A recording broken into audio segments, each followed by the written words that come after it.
YouTube channel middle days ব্লগলৈ আপোনাক স্বাগতম। আজি মই পানী মাজৰ পৰা ভিডিঅ'টো ষ্টাৰ্ট কৰিছোঁ। এইখিনি পানী বহুত পানী হৈ গ'ল, আমাৰ ঘৰতো পানী সোমালে। চাবচোন ঘৰটো কি অৱস্থা হৈ গ'ল আমাৰ, গোটেই পানী চাৰিওফালে পানী আমাৰ।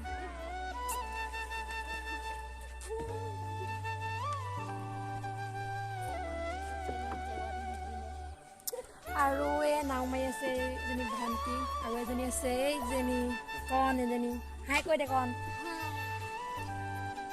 আৰু আমি ভাবিলোঁ অলপ নাওখনলৈ ওলাই আহিলোঁ পানীৰ মাজতে, আৰু গোটেই পানী কমি যাম।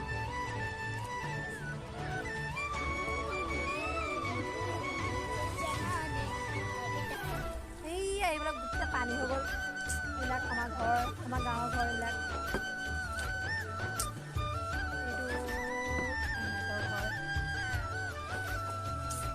আৰু লাকীহঁতৰ ঘৰটো বহুত মানে পানী পৰি গৈছিলে মানে ঘৰটো বহুত, এইবিলাক বহুত ডাঙৰ বানপানী হৈ গ'ল, মানে বহুত ডাঙৰ বানপানী হৈ গ'ল।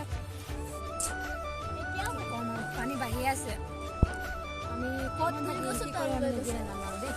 মধু গছো তলিছে লাকি হাই বুলি কৈ দিয়া এবাৰ। এতিয়া তুমি ভাত খালা নাই? খালোঁ। তোমাৰ চাউল নাই? পানী